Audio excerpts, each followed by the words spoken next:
per a nosaltres hi ha molts obstacles per a veure transparència i claredat en aquestes bases. Per exemple, no sé, ens pareix arbitrari que marqueu com a edat màxima 25 anys, i per què no 26 o 27, o per què no donen l'oportunitat a una persona que s'ha incorporat a la vida acadèmica als 30? Quin problema n'hi ha? Després, una cosa és que sorprèn moltíssim, i després heu dit, no, nosaltres fem publicitat del dret i del revés, si m'ho crec, però no podeu donar 10 dies publicant el que seria les beques i donar 10 dies naturals per a presentar tota la documentació. I que fora d'aquest termini no s'accepta res.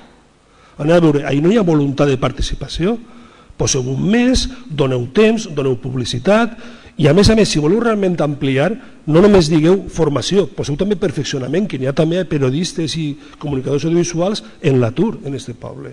Vull dir, la voluntat és ampliar el ventall d'opcions laborals i de formació per als professionals.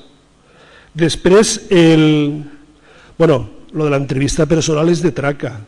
És a dir, feu exactament igual que el PP, exactament igual. És a dir, col·loqueu a qui vos dona la gana. És a dir, el que no se pot fer és utilitzar uns criteris que són fil per randa, absolutament quantificables, contrastables, i després deixeu 5 punts a criteri de 5 persones on no n'hi ha cap periodista, cap ni un. Ni un. Ni un.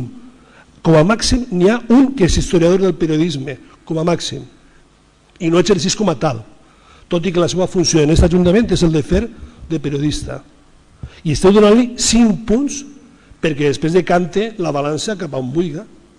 Però és que no és que ho diga jo, és que fa 2 dies és que en premsa en la situació d'una denúncia feta per, crec, una regidora de l'Ajuntament de València que denunciava exactament el mateix, que havia estat descartada d'una prova selectiva de beca de periodista en l'Ajuntament de València i havia passat del número 5 al número 60 per l'entrevista, de la qual no existia acta, no quedava clar quines eren les qüestions teòriques que es plantejaven, etc. Vull dir, l'arbitrarietat continua sent la mateixa que quan el PP va treure aquestes mateixes bases.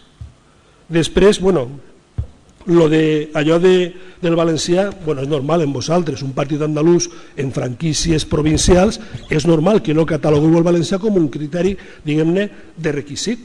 Perquè què penseu, que el periodista no va escriure en valencià? Ja partiu de la base que podríeu donar-li la plaça a un periodista, a un comunicador visual, sense coneixements de valencià, clar, perquè és un mèrit.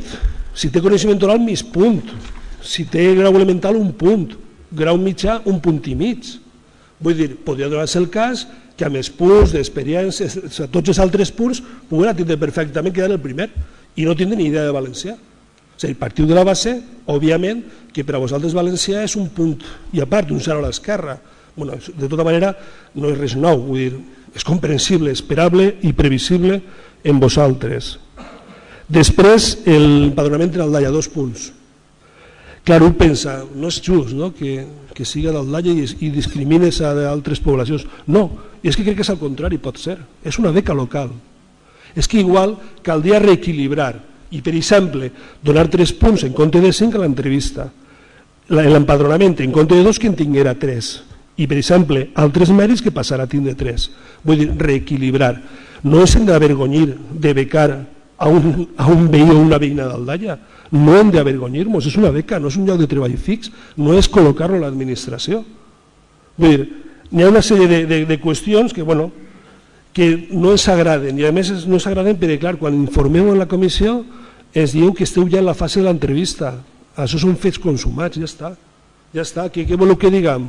Que heu fet igual que el PP? Doncs molt bé, això no és transparència, podem aprovar 40.000 mocions sobre transparència i el que vulgueu, que no valen per a res. Després, sobre la dissertació, sobre el tema de les bases i la reflexió profunda de la transparència, jo te vaig a retrucar, te vaig a dir, la reflexió és que és molt fàcil predicar i l'altra cosa és donar trigo en el castellà, no? Vull dir, és fàcil dir, jo faria el meu poble imaginat, però dius, ara remanga't, entra a governar, no, això ja no, això ja no. És que és fàcil dir-ho i és una experiència agradable i dura, i les persones que han governat saben que no és el mateix governar que no governar, entonces n'hi ha dificultats.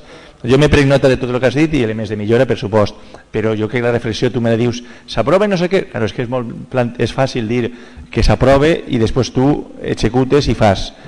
Tu i l'organització que tens, vull dir, l'existeix. Per tant, la reflexió tu me la fas i jo te la torne. Pues igual la reflexió és, igual prova, fica't en aquesta part de la taula, simbòlicament vull dir, i veuràs com que n'hi ha coses que a vegades pues, no són tan... No és que són difícils, sinó que costa un poc més.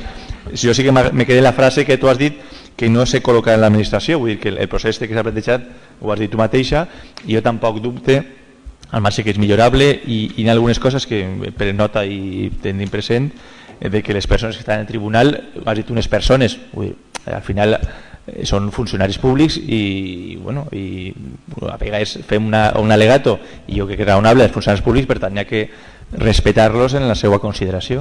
Per tant, en la proposta, o sigui, en les indicacions de millora les acceptem sense cap problema, les consideracions, pues, evidentment, jo te diria que igual és més fàcil dir-ho i no és tan fàcil executar-no totes les coses. Evidentment, tot el que tu has dit en aquest cas se pot millorar, però bueno, te torna la reflexió para que la reflexiones en el teu grup.